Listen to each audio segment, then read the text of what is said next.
So very very good evening and जोहार दोस्तों। आइए, अजीत मेहता सर फिर से आ गए हैं आपके साइंस एंड टेक्नोलॉजी के डिस्क्रिप्शंस को लेकर। जैसा कि मैंने आपको पहले कहा था कि मैं दो पोर्शन को आपको इस तरीके से करा दूंगा कि आपका इन सेक्शनों में बेहतरीन से बेहतरीन मार्क्स आ सके। डियर, ये आप सुनिश्चित कर ले कि जिनका भी मार्क्स 200 से ज़्यादा है या 200 के तक है, उनका कट ऑफ आने की पॉसिबिलिटीज काफी ज्यादा है। जब तक आ ना जाए, ना तो मैं कह सकता हूं ना तो आप कह सकते हो।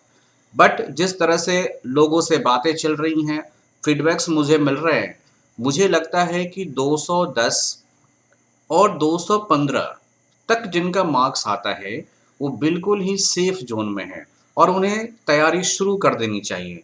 और खासकर जब आप तैयारी साइंस एंड टेक्नोलॉजी की करोगे, जनरल साइंसेस की करोगे, इन्वायरमेंट एंड इकोलॉजी की करोगे, तो मान लो किसी कारणवश आपका इस बार नहीं हुआ, लेकिन आने वाले नेक्स्ट जो दिसंबर से जनवरी के बीच में जो प्रीलिम्स के फिर से नोटिफिकेशन आने वाले हैं, अराउंड एक्सपेक्टेड है कि 492 के आसपास जो वैकेंसीज आएगी, उनमें आप जरूर एक अपना अच्छा और स्थान को सुनिश्चित कर पाओगे। तो साइंस एंड टेक्नोलॉजी जो काफ़ी कॉम्प्लिकेटेड विषय माना जाता है, इनमें लोगों को काफ़ी डिस्टर्बेंस देखने को मिला है कि कैसे पढ़ाई करें, किस चीज़ों से पढ़ाई करें, कौन से बुक से पढ़ें।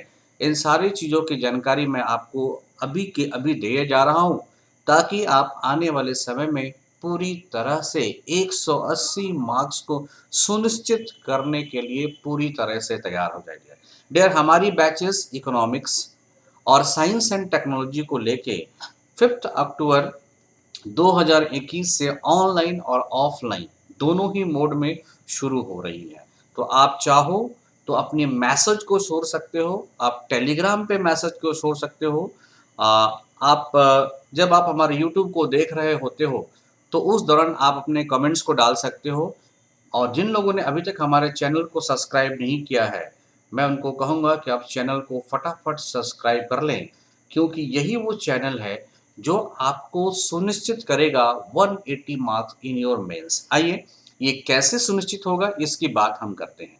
तो एमएनएन ट्यूटोरियल जो general science, environment, technology and development, देखिए मैंने टैक्स को बदला है, टेक्नोलॉजी एंड डेवलपमेंट। तो सारे टेक्नोलॉजी को नहीं पढ़ना है, वैसे टेक्नोलॉजी को पढ़ना है जिससे आपको डेवलपमेंट देखने को मिला है। So enlight your career with us.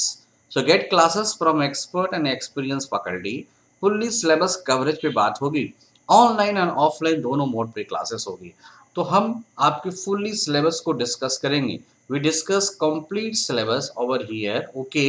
And working on your efficiency, हम लोग आपकी इफिशिएंसी पे भी काम करेंगे। And getting your ready as per your level, आपका लेवल क्या है, आपको रैंकिंग पोटेंशियल दी जाएगी। और आई ऑन योर प्रोग्रेस, और आपको समय समय पर आपके प्रोग्रेस के लिए आपको इन्फॉर्मेशन दी जाएगी। हु आई एम, आपको जानने की इच्छा होगी। जो लोग मुझे जानते हैं वेल एंड गुड, जो लोग नहीं जानते हैं उन्हें जानने की इच्छा होगी।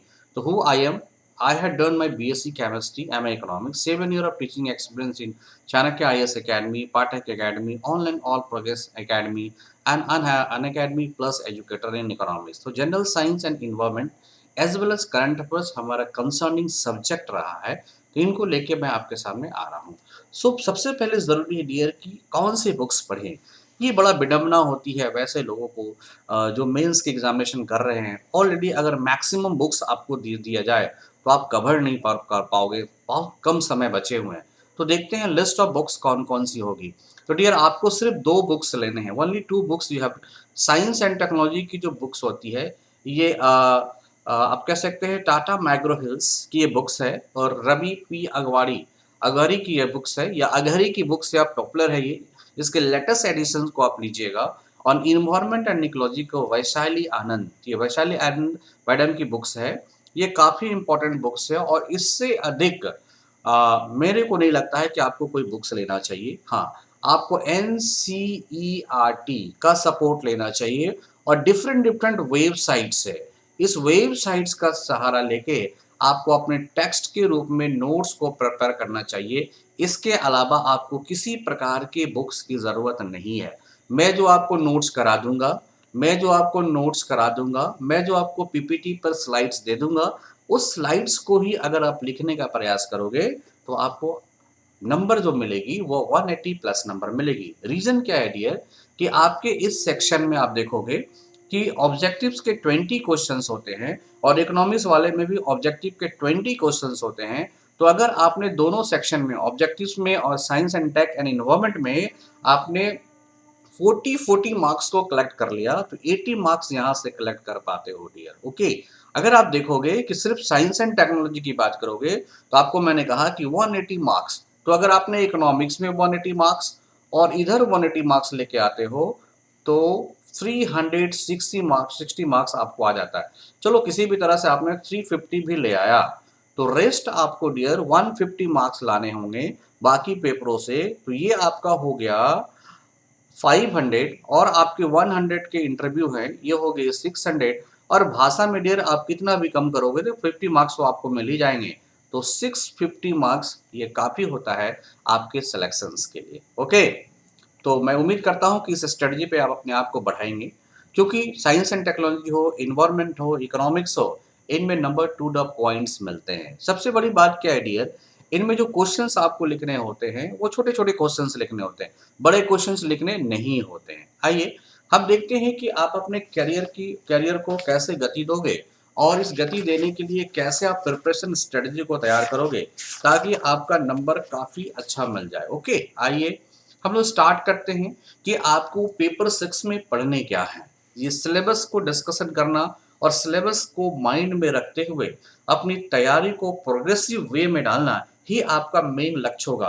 तो अभी तक दिया 2-4 दिन तक आप पूरी तरह से सिलेबस की एनालिसिस करें और इस सिलेबस की एनालिसिस करने के बाद आपकी मैं क्लासेस को शुरू कराऊंगा और ये हमारी क्लासेस आपको 5 अक्टूबर से 5 अक्टूबर से शुरू हो जाएंगी। तो देख रहे हो आपको पढ़ना क्या है, जनरल साइंस।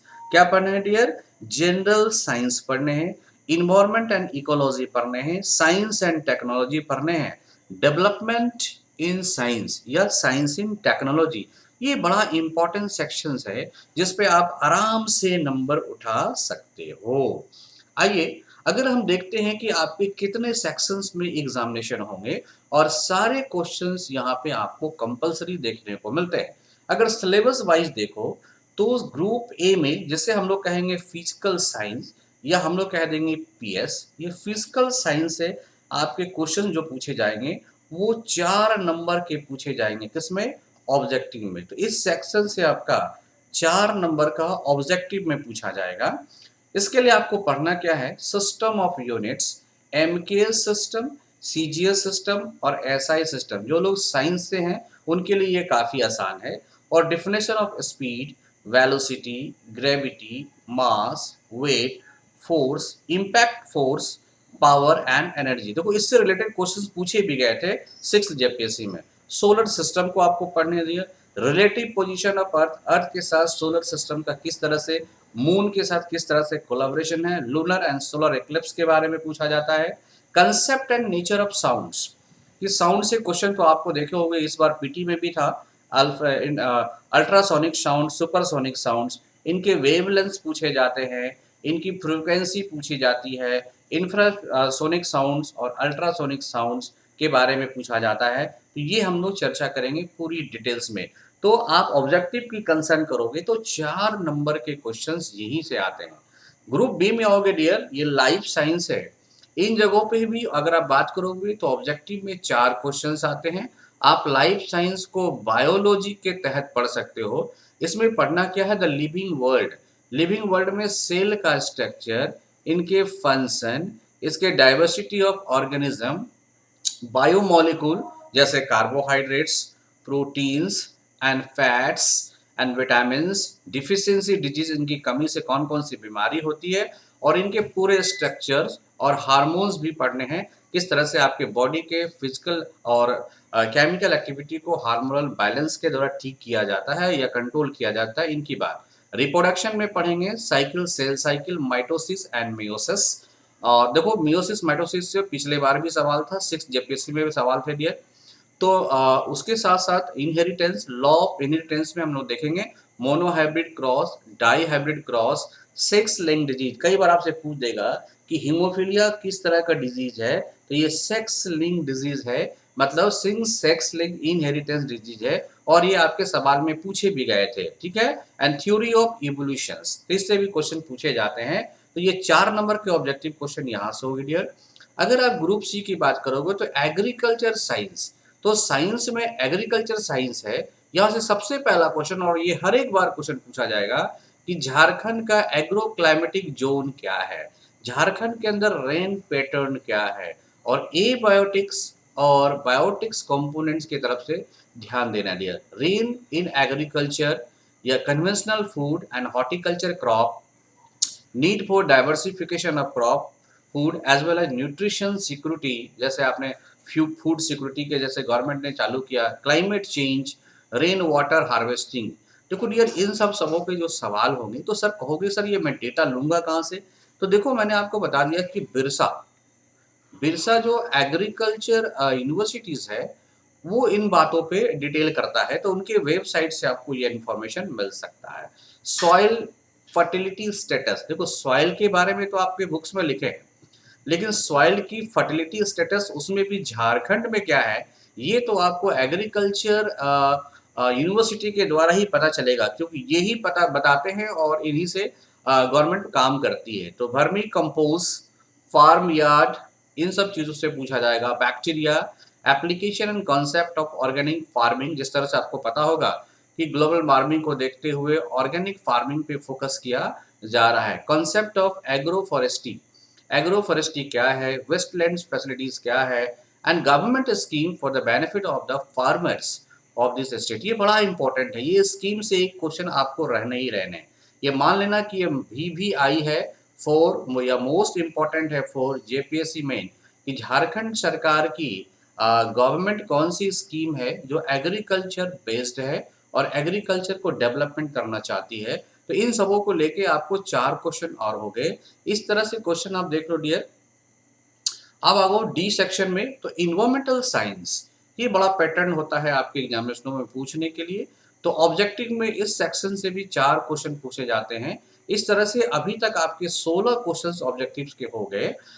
इनमें आपको concept of ecosystem, structure and function of ecosystem, natural resources, renewables energy, non renewable energies, environmental conservation, in situ और एक्स सीटू। आपको देखा होगा कि पीटी में आपसे ये सवाल पूछा गया था in situ ex situ conservation पे को लेकर। Pollution air, water, sound and soil, solid waste management, biodiversity concept, hotspots, threats to biodiversity, या फिर ग्लोबल इन्वायरमेंट इशू, किस तरह से वैश्विक समस्याएं हैं, जिस तरह से climate change, global warmings, ozone layer depletions, acid rain, deforestation, environmental laws, the Environmental Act, the air prevention control and pollution।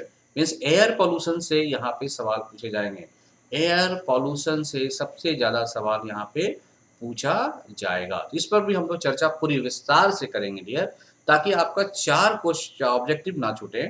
और लास्ट में आते हैं साइंस एंड टेक्नोलॉजी। ये बड़ा कॉम्प्लिकेटेड विषय आपके लिए होगा, क्योंकि आप लोगों ने चलो पर्यावरण तो पढ़ा भी होगा, लेकिन साइंस एंड टेक्नोलॉजी में थोड़ा इम्पोर्टेंट है।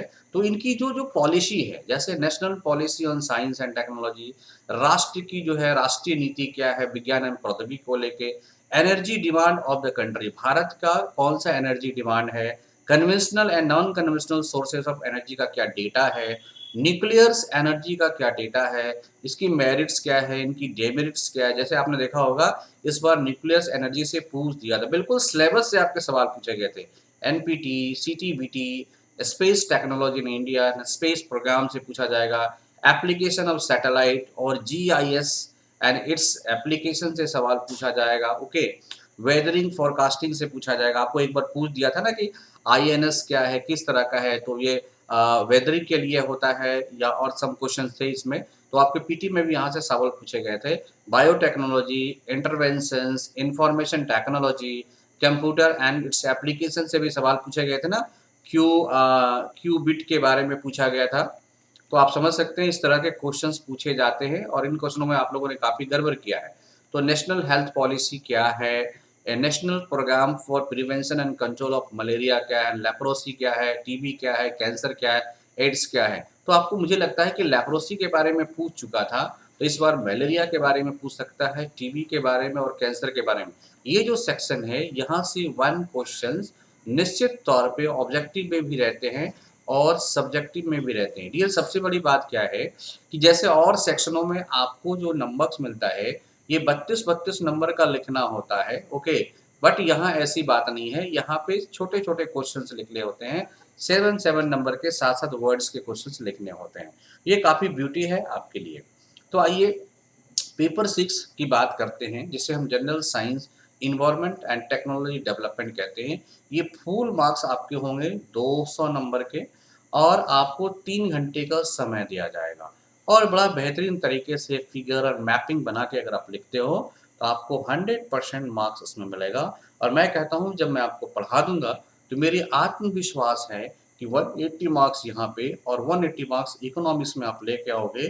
तो याद रखना डियर इन सेक्शनों में 360 मार्क्स आपके पॉकेट में आते हैं।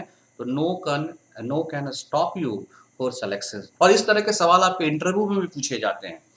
पिछले बार जो 6 जेपीएससी हुई इंटरव्यू में पूछा गया था कि झारखंड में एग्रीकल्चर को डेवलपमेंट करने के लिए सरकार ने किस तरीके से टेक्निकल अरेंजमेंट करे हैं, ये सवाल पूछा गया था। तो कहीं ना कहीं agriculture and science and technology से इंटरव्यू में भी सवाल होते हैं। तो जब आप इनको पढ़ के जाओगे इंटरव्यू में आपसे हिस्ट्री से सवाल नहीं पूछेगा डियर कि मुगल का क्या स्थिति था या फिर झारखंड में सबसे पहले कौन राजा है, ये कतई नहीं पूछने वाला है। आपसे science and technology, environment and ecology. क्यों ऐसा मैं इसलिए कह रहा हूँ, जितने भी आपके बड़े अधिकारी हैं जो लोग इंटरव्यू लेंगे उनका बेस क्या है, तो इंजीनियरिंग बेस है। आईएएस अधिकारी जितने हैं उनका इंजीनियरिंग बेस है। तो इंजीनियरिंग बेस वाले का माइंडसेट ही होता है एग्रीकल्चर साइंस एंड टेक्नोलॉजी के ऊपर। तो इंटरव्यू पर्पज से भी देखोगे तो आप ये जो आपका पोर्शन है काफ़ी स्ट्रॉन्ग माना जाता है। तो आप मान कर चलो 360 और 100 इंटरव्यू, तो 460 मार्क्स का आपका गेम यहीं पे है डियर। और अगर लैंग्वेज में आप कर लेते हो तो 50 मार्क्स तो श्योर रहता है। तो 510 नंबर आप यहाँ से लाते हो और बाकी सब्जेक्ट आपके पास बच गए, public administration and poets and geography and history. इसमें आप ज्योग्राफी कर लो जो कि इससे मिलता जुलता है, जिसमें क्वेश्चंस नंबर कभी कम कटते हैं, तो यहाँ से क्वेश्चन कर सकते हो। पॉलिटी आपके लिए आसान होता है और थोड़ा बहुत हिस्ट्री लोगों के लिए आसान होता है। तो ऐसे करके आप मोर देन 650 मार्क्स की प्रिपरेशन कर सकते हो। क्लियर? चलिए, तो आप देखो कि पिछले साल जो क्वेश्चंस पूछे गए थे उनके कुछ क्वेश्चंस हैं जो मैं आपके सामने लेके आया हूँ। देखो ये एक जितने भी ऑब्जेक्टिव क्वेश्चंस हैं ये 20 ऑब्जेक्टिव क्वेश्चन देखने को मिलेंगे आपको। और इस 20 ऑब्जेक्टिव क्वेश्चंस में प्रत्येक question each and every question carrying 2 marks. तो आपको कितने टोटल मार्क्स हो गए? 40 मार्क्स। तो सोचो 40 मार्क्स आपके ऑब्जेक्टिव से ही मिल जाते हैं। अगर ये आपका करेक्ट होता है तो इनमें तो नंबर कटने की पॉसिबिलिटीज ही नहीं है। लेकिन इनको करेक्ट करने के लिए जितने सिलेबस दिए गए हैं उनका थोड़ा सा टेक्निकल प्रिपरेशन करना होगा। देखो ये बात हमेशा याद रखना डियर कि जब भी आपका पीटी और मेन के बीच के पीटी के रिजल्ट से मेन के बीच का समय 3 महीने का देता है, तो आयोग को भी पता है कि 3 महीने में बच्चे क्या तैयारी करेंगे। तो उस ढंग से ही क्वेश्चन आपको पूछे जाते हैं। Sound of frequency below 20 hertz is called. तो जो साउंड की फ्रीक्वेंसी होती है उसकी जो आवृत्ति होती है वो 20 हर्ट्ज से अगर कम है तो ऐसे साउंड्स को क्या कहते हैं? Audio sound, infrasonic sound, ultrasonic sound या सुपरसोनिक साउंड। तो आप आंसर कर पाओगे इंफ्रासोनिक साउंड। ओके, देखो ये सवाल आपके साउंड से इलेक्ट्रोमैग्नेटिक वेव को लेके पीटी में भी था, करेक्ट। नेक्स्ट आ जाओ। A body is lifted from the ground on to a table. एक टेबल पे, ये जो आपका टेबल है एक बॉडी को उठा के इस टेबल पे रख दिया जाता है। The amount of work perform in the process not depend upon. तो इस प्रोसेस में जो काम होगा उस वह किस पे डिपेंड नहीं होगा। The path along with the lifted the body, the time taken by you in the process, the weight of the body, your own wait.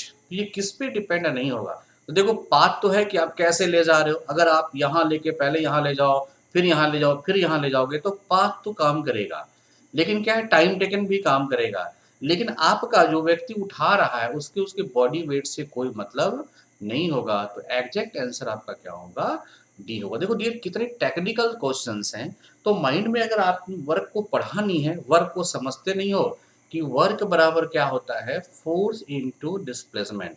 तो डिस्प्लेसमेंट जो होना चाहिए on the direction of force होना चाहिए। बस एक ग्राफ से मैं आपको पूरी तरह से क्लियर कर दूंगा कि ये फोर्स और डायरेक्शन में क्या डिफरेंस होता है।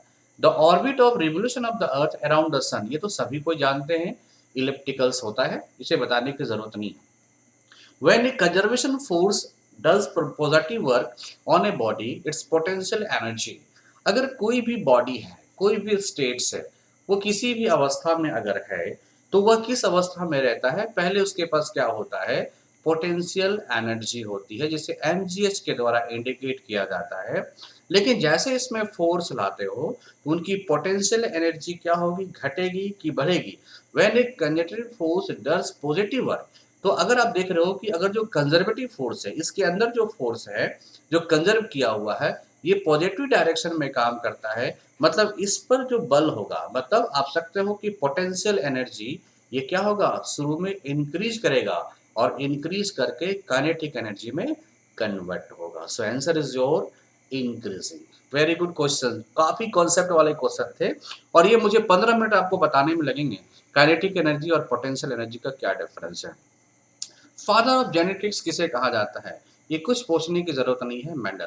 अब देखो अगर पिछले बार आपको ये पूछ दिया कि फादर ऑफ जेनेटिक्स क्या है, तो हो सकता है इस बार जेनेटिक्स के बारे में या जेनेटिक्स इंजीनियरिंग के बारे में थोड़ा सा डीप पूछ दे, तो हम पूरी तरह से इसको तैयार कराएंगे आपको। Stage in the proper sequence of prophase one, हाँ देखो जैसे आपने देखा था कि सेल के बारे में prophase, metaphase, anaphase, telophase, cytokinin, जो ये फेजेस होते हैं, जो जाइगोट्स में क्या होता है, क्लीवेज होते होते ये डेवलपमेंट करते हैं और फिर एक अलग बॉडी का निर्माण कर देते हैं।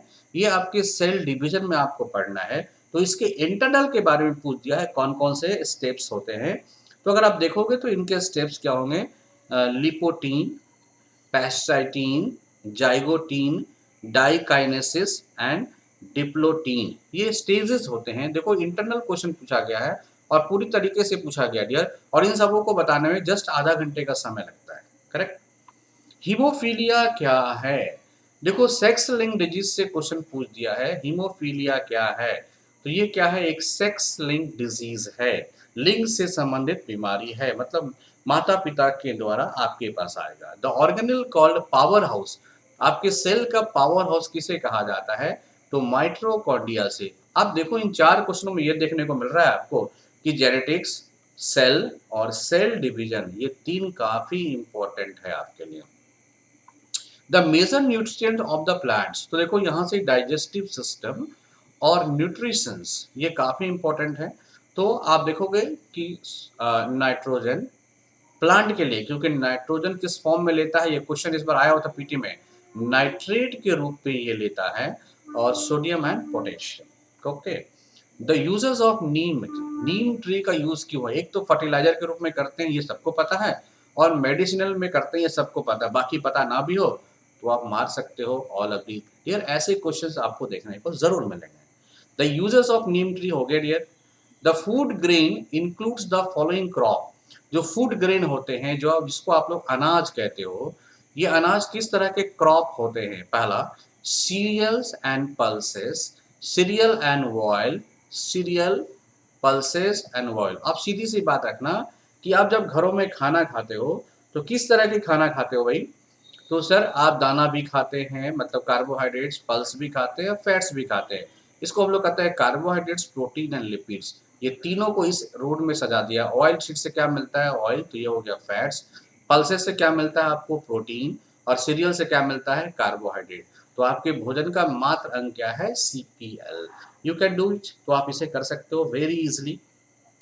As per Planning Commission's report 1989 on agroclimatic zone of India, the Jharkhand comes under, तो झारखंड किस में आता है, central plateau and hills, western plateau and hills, eastern plateau and hills, transgenetic genetics plains regions. तो आंसर क्या होगा हमारा, कौन सा है, पूर्वी पठार एवं पहाड़ी क्षेत्र, so eastern plateaus and hills. यही है आपकी झारखंड की स्थिति। Which four components constitutives an ecosystem, किन चार कंपोनेंट को मिला के इकोसिस्टम का निर्माण होता है? सॉइल, टेम्परेचर, ह्यूमिडिटी और rainfall, water, carbon dioxide, oxygen and sulphur, abiotic, producer, consumer and decomposer. देखिए ये सारे चीज आ गए एक जो आपका क्या है, इकोसिस्टम का निर्माण करता है। देखो क्या, अगर इस इलाका में इकोसिस्टम है तो यहाँ पे दो कंपोनेंट होते हैं, एबायोटिक, एनबायोटिक। तो एबायोटिक कंपोनेंट ऐसा कंपोनेंट होता है जो कि आपका संबंध क्या है, लाइफ से नहीं है। जैसे एयर एबायोटिक कंपोनेंट्स होता है, टेम्परेचर एबायोटिक कंपोनेंट होता है, सनलाइट एबायोटिक कंपोनेंट होता है। लेकिन इसकी ज़रूरत है किसके लिए, प्रोड्यूसर के लिए, ताकि वो फोटोसिंथेसिस करे। और प्रोड्यूसर को कौन यूज़ करता है, कंज्यूमर। और कंज्यूमर को क्या यूज़ करता है, डिकम्पोजर। और डिकम्पोजर कौन करता है, बैक्टीरिया। तो ये आपके पूरे के पूरे कंपोनेंट्स होते हैं। So answer is abiotic materials, producer, consumer and decomposer. The advantage of implementing rain water harvesting, देखो ये काफी इंपॉर्टेंट है रेन वाटर हार्वेस्टिंग। जिस तरह से झारखंड की वाटर की समस्या देखने को मिल रही है, वाटर में लेवल की समस्या मिल रही है, तो झारखंड सरकार की कई नीतियां आई हैं जिसके तहत वो हार्वेस्टिंग करने के लिए आपको, जैसे आपने एक फ्लैट्स बनाया, अपार्टमेंट्स बनाया, इतने बीजेस के अपार्टमेंट है, ये एरिया में है, तो आपको कम से कम आपके घरों में, आपके छत के ऊपर या आपके प्लेसेस में आपको हार्वेस्टिंग फ्लोर को डेवलप करना ही होगा। इससे क्या होता है, ये आपको क्या क्या फायदा करने वाला है, इससे आपको यह यह ग्राउंड वाटर को रिचार्ज करेगा, बिल्कुल, पानी को बह जाने से रोकेगा, बिल्कुल, बाढ़ से बचाता है, बिल्कुल। आंसर क्या होगा, डी। ओके, चलिए। The Sardar Sarovar project is build on, इसे कुछ करना ही नहीं है, नर्मदा रिवर पर सरदार सरोवर प्रोजेक्ट का निर्माण किया गया था। ये ज्योग्राफी टाइप का क्वेश्चन है। रेड डेटा बुक, आप देखिए ये रेड डेटा बुक तैयार कौन करता है, IUCN। क्या dear, IUCN, international union for conservation of nature. ये रेड डेटा बुक तैयार करता है। तो रेड फ्लावर प्लांट है, रेड कलर फिशेस है, रेड कलर इंसेक्ट है, या इंडेंजर प्लांट है। तो ये क्या होगा, इंडेंजर प्लांट एंड स्पेसीज, या आपको इंडेंजर स्पेसीज प्लांट कर सकता है, एनिमल स्पेसीज कर सकता है। क्लियर। तो ये IUCN करता है जो भी प्रजातियां विलुप्त होने के कगार पे है। देखिए पर्यावरण से इस बार भी आपको सवाल था, एक्स सीटू और इन सीटू, ये सवाल थे ना आपके, और साथ ही साथ ये भी सवाल थे आपके। ओके, तो इस तरह से लगता है कि पर्यावरण से क्वेश्चन बिल्कुल ही पूछा, जेपीएससी की पैटर्न बिल्कुल क्लियर थे dear. The HIV and AIDS act was implemented, तो जो HIV और एड्स को प्रिवेंट करने के लिए जो एक्ट बना वो कौन सा एक्ट है। इस क्वेश्चन को थोड़ा देख लीजिएगा, मेरे पास डेटा इसका नहीं है, sorry for that. GIS deals with which kind of data, तो GIS जो है वो किस तरह का डेटा को डील करता है, तो ये होगा स्पाइटियल डेटा। क्या है, स्पाइटियल डेटा या स्थानिक डेटा कहा जाता है। ये होता क्या है कि अगर किसी भी टाइप का डेटा है जो डायरेक्टली और इनडायरेक्टली रेफरेंस करता है किसी स्पेसिफिक एरिया से। अगर मान लो कि आप सारंडा सारंडा के जंगल से आपने डेटा सेलेक्ट किया है और सारा डेटा सारंडा के जंगल का ही है, तो ये जो डेटा आप कलेक्ट करोगे इसे स्पेटियल डेटा करते हैं। ओके, तो डेटा से भी देखो क्वेश्चंस है। कन्वेंशनल सोर्सेस ऑफ एनर्जी, और एनर्जी बहुत बड़ा इंपॉर्टेंट पोर्शन है, इसको यहाँ से क्वेश्चंस आपको डेफिनेटली पूछे जाएंगे dear.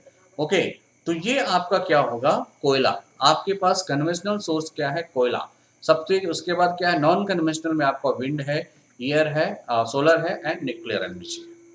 Leprosy is cause due to, तो लेप्रोसी किसके कारण होता है, तो माइकोबैक्टीरियम लेप्रोसी के कारण होता है, ये बैक्टीरियल डिजीज है।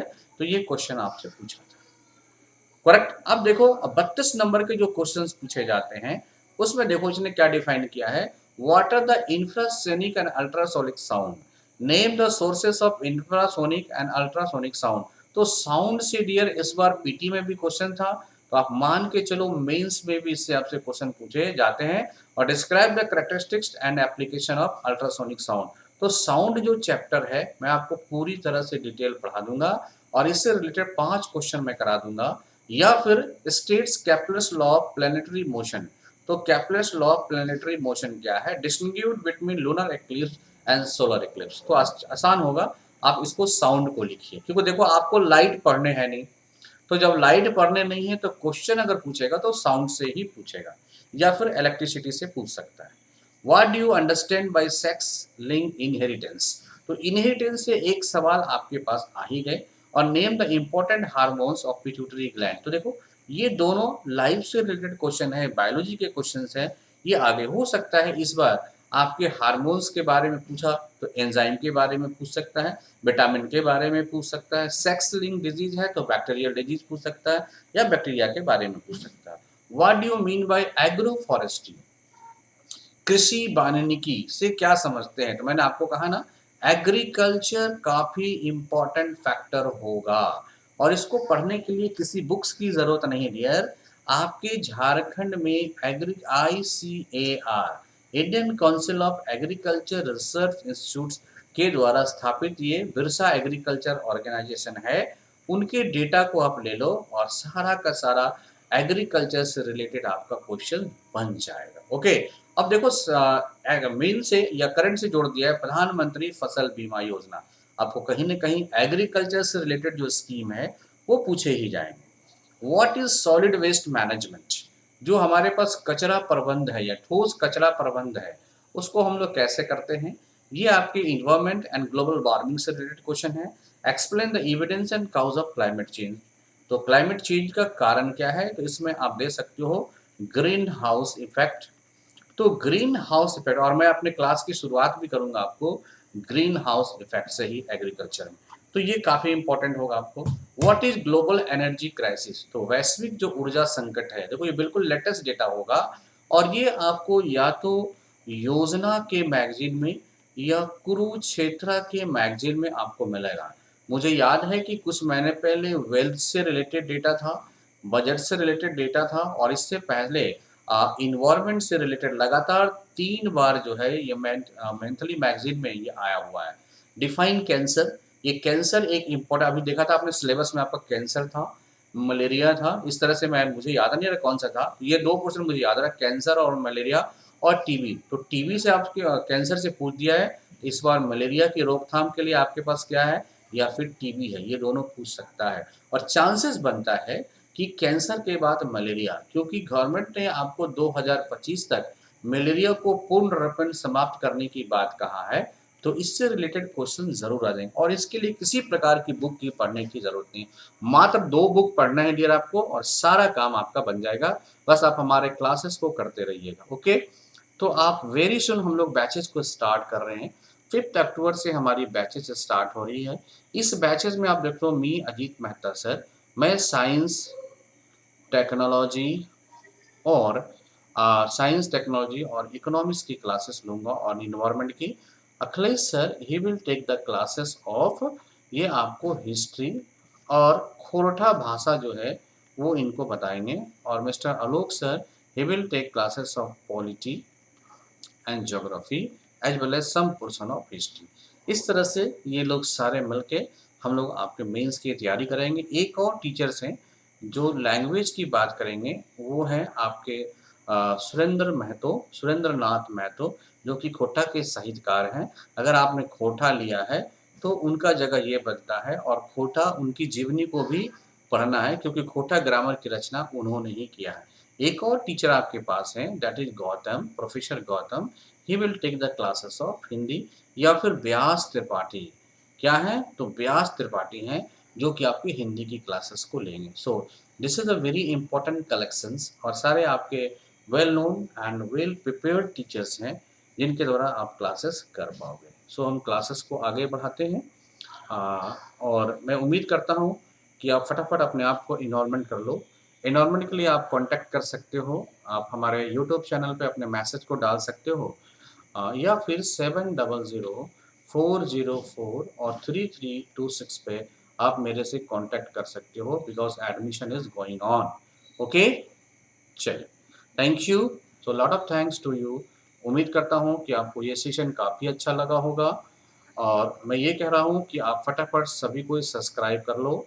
जिसने सब्सक्राइब नहीं किया है उनको समय समय पर मैं जैसे अभी से लेकर 5 तक, मतलब 4 अक्टूबर तक मैं यूट्यूब पे आपको कुछ ना कुछ इन्फॉर्मेशन देता रहूँगा, सब्जेक्ट के बारे में इन्फॉर्मेशन मिलता रहेगा। कल मैंने इकोनॉमिक्स की चर्चा करी थी, आज साइंस एंड टेक्नोलॉजी की चर्चा कर दिया हूँ, और आने वाली वीडियो में कुछ टॉपिक्स की चर्चा करूँगा। You must have subscribe, okay? So join for best career options and in classes counseling, eminent tutorials. Okay. Follow us everywhere for all updates. आप मुझे इंस्टाग्राम पे फॉलो कर सकते हो। इंस्टाग्राम पे हमारा एमिनेंट एमिनेंट ट्यूटोरियल्स के नाम से आप फटाफट अपने आप को फॉलो कर लो। ओके, सॉरी, टेलीग्राम पे, फेसबुक पे आ सकते हो एमिनेंट एमिनेंट अजीत के नाम से। ओके, इंस्टाग्राम पे आ सकते हो अजीत एमिनेंट के नाम से। इस तरह से आप व्हाट्सएप पे आ सकते हो, और यूट्यूब पे तो आप फॉलो करोगे ही, दैट इज फॉलो करना है आपको, सब्सक्राइब करना है eminent tutorial. Follow us everywhere, okay? So all round classes, competitive class solution है आपके सारे एग्जामिनेशनों का। आप रेलवे करो, पोस्ट ऑफिस करो, जो भी एग्जामिनेशन आप करते हो, सभी के लिए अप टू यूजीसी नेट अगर उसकी इकोनॉमिक्स की क्लास देखने को मिलेगी, आपको पता है साइंस एंड टेक्नोलॉजी की क्लास देखने को मिलेगी, और करंट अफेयर्स की क्लास देखने को मिलेगी, तो आपको अजीत मेहता सर की याद ज़रूर आनी चाहिए। और अभी बीपीएससी की जिस तरह से बहाली आ चुकी है, 555 पोस्ट आ चुके हैं। इनमें आपको मैं बता दूं कि अगर आपने हिस्ट्री कर लिया तो 40 मार्क्स, अगर आपने साइंस एंड टेक्नोलॉजी और करंट अफेयर्स कर लिया तो 60 मार्क्स, और अगर आपने बिहार कर लिया तो 30 मार्क्स, आपका सिलेक्शन हो गया डियर। और बाकी चीज़ों को आप पढ़ो या ना पढ़ो, फिर भी आपका सिलेक्शन हो जाएगा। तो अपने आप को 3 चीज़ों में डिवोट कर दो बीपीएससी के लिए, ओके? चलिए, हम बीपीएससी के लिए वेरी सुन हम स्ट्रेटजी बनाएंगे, और वो आपको देखने को मिल जाएगा। Thank you. We will meet once again, okay? So thank you for watch my channels. I hope you will get benefited by these channels. So just need to be subscribed. Thank you.